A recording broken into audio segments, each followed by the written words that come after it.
Presiden Republik Indonesia Prabowo Subianto tiba di Indonesia di Bandara Halim Perdana Kusuma Jakarta pada Minggu pagi, disambut oleh Wakil Presiden Gibran Rakabuming Raka dan jajaran Kementerian Kabinet Merah Putih. Presiden telah menyelesaikan lawatannya ke sejumlah negara yang dilakukan sejak 8 November hingga 23 November 2024. Negara pertama yang dikunjungi adalah Cina. Prabowo bertemu dengan Presiden Tiongkok Xi Jinping. Dilanjutkan ke Amerika Serikat berjumpa Presiden AS Joe Biden. Setelahnya, Prabowo melanjutkan perjalanan kedua konferensi internasional, yakni KTT APEC di Peru dan KTT G20 di Brasil. Prabowo kemudian bertolak ke Inggris untuk bertemu Raja Charles III dan Perdana Menteri Inggris Keir Starmer. Terakhir, ia berkunjung ke Uni Emirat Arab bertemu Presiden Mohammed bin Zayed Al Nahyan atau MBZ. Dari semua kunjungan kenegaraan tersebut, total Prabowo membawa oleh-oleh komitmen investasi senilai 18,57 miliar dolar Amerika Serikat atau sekitar 294,80 triliun rupiah.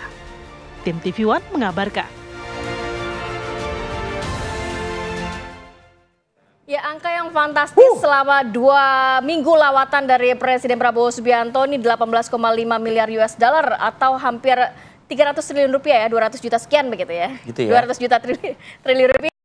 Ya, kalau berbicara mengenai lawatan ini berhasil meraup investasi sebanyak itu berarti menandakan bahwa pemerintah baru di bawah kepemimpinan Pak Prabowo Subianto ini dapat menarik investor asing dan daya tarik insentifnya, Vi, berarti ya. Sisi positifnya di situ. Sisi positifnya di situ. Tapi apakah ini juga digunakan selain juga nantinya untuk untuk masyarakat di tanah air ini atau seperti apa? Nah, kita akan bahas mengenai hal ini dengan narasumber yang sudah hadir di studio. Sudah ada Mbak Dina Praptora Harja, pakar hubungan internasional Sinergi Policy. Selamat pagi. Pagi Mbak Dina. Mbak Dina. Lama nggak jumpa Mbak Dina saya. Kemudian juga ada Prof. Ibnu Ahmad, Guru Besar Ilmu Komunikasi FISIP UI. Pagi, Prof. Pagi, Prof. Pagi semuanya. Maaf ya Prof, menendang jadwal mengajar di kampus. Iya, tapi online udah komitmen dengan mahasiswa. Tapi kan memberikan ilmu juga kepada masyarakat. Insya Allah, ya. Kemudian juga ada Mas Dede Prayudi, tenaga ahli utama Kantor Komunikasi Kepresiden. Mas Uki, selamat pagi. Selamat pagi, senang berada di sini lagi. Selamat bertugas Mas Uki. Terima kasih. Mas Uki dulu lah ya kita ya. Boleh. Ya, boleh. Yang fantastis Mas Uki, ini sebenarnya alokasinya nanti akan kemana saja dan apakah memang benar-benar untuk kesejahteraan rakyat dan lain sebagainya? Oke, jadi begini, kunjungan Presiden Prabowo ke luar negeri selama kurang lebih 14 hari ya. Dari tanggal 8 sampai tanggal 23 ya. Itu sebenarnya adalah diplomatic milestone untuk 2 hal. Ya, yang pertama itu adalah untuk foreign investment. Yang kedua adalah positioning Indonesia di kancah politik global. Ya. Nah, ini kan tadi kan yang ditanya oleh-olehnya langsung ya. Namanya kita kan kalau di rumah orang tua kita pulang gitu ya kan. Yang ditanya oleh-oleh. Ditanya oleh-oleh. Oke, berarti kita membicarakan poin yang pertama ya. Jadi dari 18,5 miliar US dollar atau kalau dirupiahkan kurang lebih sekitar 294 triliun. Ya, itu datangnya pertama dari Tiongkok. Itu sekitar 10,7 miliar US dollar ya. Jadi di sana Presiden Prabowo berhasil mengikat dalam tanda kutip ya komitmen investasi sebesar 10,7 tadi itu untuk beberapa hal. Yang pertama adalah untuk energi terbarukan. Yang kedua adalah untuk manufaktur ya. Juga untuk swasembada beras dan lain-lain. Jadi 3 hal ini yang paling besar. Chunk-nya lah kurang lebih seperti itu ya. Lalu kemudian Presiden Prabowo juga berhasil mengikat lagi ya dalam tanda kutip komitmen investasi dari BP, British Petroleum ya di Inggris ya. Dan ini lumayan juga ya, nilainya itu adalah sekitar 7 miliar US dollar untuk investasi di lagi-lagi sekitar 111 energi terbarukan ya. Lalu kemudian ada yang kecil-kecil tapi nggak kecil-kecil banget lah gitu ya. Kecil-kecil juga angkanya miliar US dollar. Itu kalau digabung sekitar 1,5 miliar US dollar itu dari perusahaan-perusahaan di tempat di mana Pak Prabowo dalam hal ini pernah menghadiri APEC di Brazil, lalu juga kemudian G20. Bertemu dengan para pengusaha di Amerika Serikat dan juga di Inggris. Itu yang oleh-oleh ya, itu yang oleh-oleh, yang tangible lah, kurang lebih seperti itu ya. Nah, lalu yang kedua adalah tentang positioning Indonesia. Ya. Jadi memang sudah menjadi amanat Undang-Undang Dasar kita ya, bahwa Indonesia itu ada, salah satunya adalah untuk mewujudkan perdamaian dunia. Jadi saya juga agak-agak kaget ya kemarin itu ketika Presiden Prabowo itu di Amerika Serikat, bersama Joe Biden itu, beliau mengangkat topik adalah kemerdekaan Palestina. Bertanya langsung kepada pemimpin negara adidaya.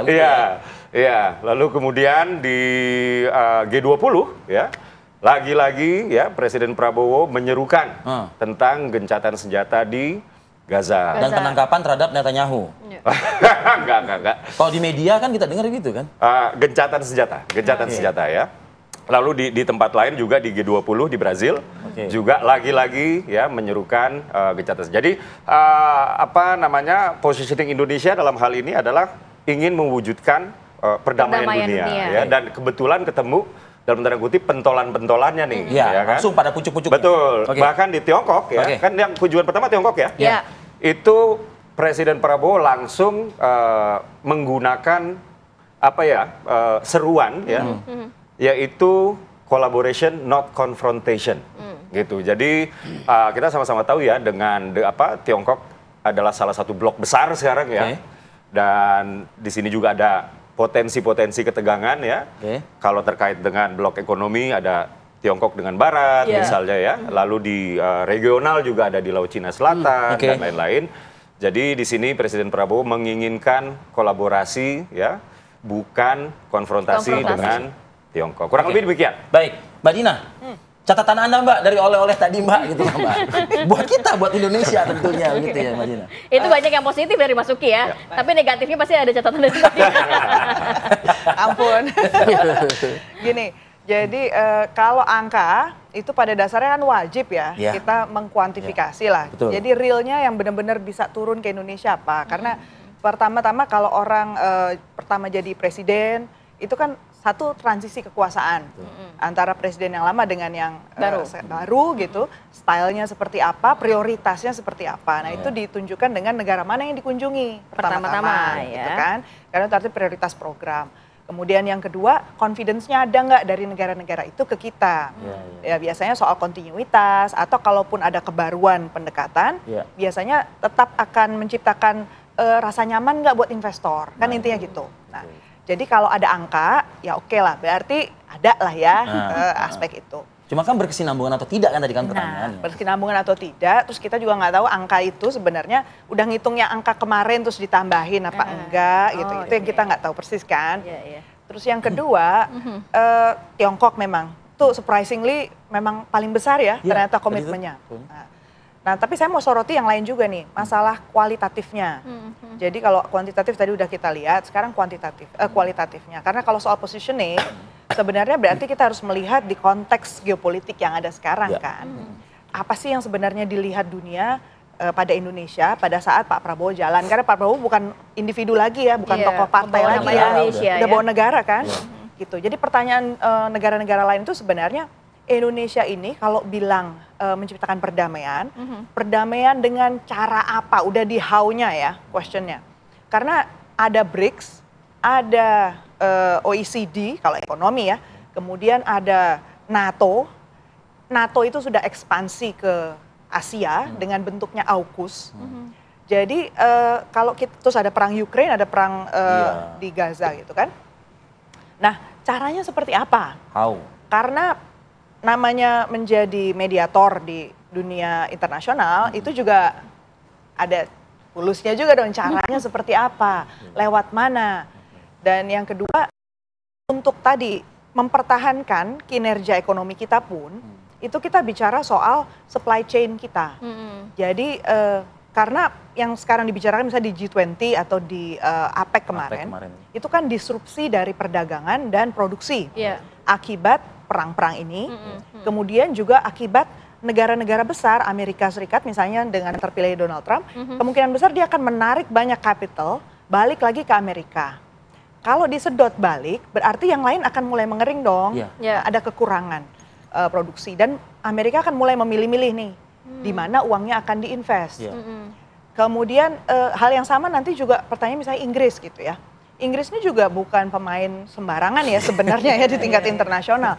Jadi kalau saya mengamatinya itu yang diangkat oleh Pak Prabowo itu sisi apanya sih? Nah, saya melihatnya justru lebih banyak agendanya itu sangat inward looking. Saya belum melihat agenda yang sifatnya internasional.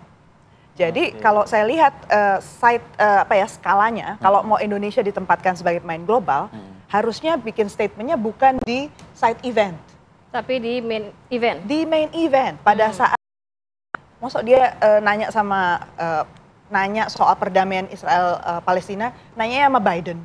Kan Biden udah mau turun. Semalam sesudah ketemu Biden langsung serah terima ke Trump. Dan pada momen itu harusnya, kenapa timingnya ya? Waktu itu timing. Kalau pemanasan doang gimana, Mbak? Tapi kan juga melalui pemanasan. Iya, pemanasan doang itu mungkin di awal, nanti akan ada lanjutannya begitu, Mbak. Harus ada lanjutannya. Jadi timingnya ya, terus habis itu kita bicara soal misalnya Blinken ditanya, ada kan videonya ya berputar ya. Blinken ditanya, how's Palestina? Oh, we're working very hard. Itu momennya adalah pas habis tanda tangan buku hadir atau sebelum dinner lah ya. Itu bukan forumnya. Jadi tidak mungkin terrekord secara internasional, secara dua negara pun tidak. Harusnya dia bikin statement pada saat di depan pasang bendera dua. Ngomong deh tuh. Ngomonglah di situ, Amerika, kamu itu harusnya jangan buat masalah lagi di sana. Karena gini, kenapa saya bilang itu nggak mustahil kita bilang ya. Amerika dan Eropa itu dua negara. Kalau bicara kita bisa frontal apa adanya. Kalau sama Asia, nah itu kita bisa agak lebih soft lah, pakai teks lah gitu kan. Makanya saya juga tempo hari waktu di TV One kan juga bicara ya, ke depannya sebenarnya Pak Prabowo itu baiknya dibuatkan satu teks juga. Jadi bisa disesuaikan sesuai dengan konteks. Karena beda budaya, memang beda approach. Saya lama soalnya kalau di Amerika, di Eropa, kita bisa apa adanya. Gitu ya. Gak apa-apa. Baik, Prof Ibnu, usai jeda ya Prof ya? Ya baik. Kita jeda dulu, kami akan kembali saat lagi.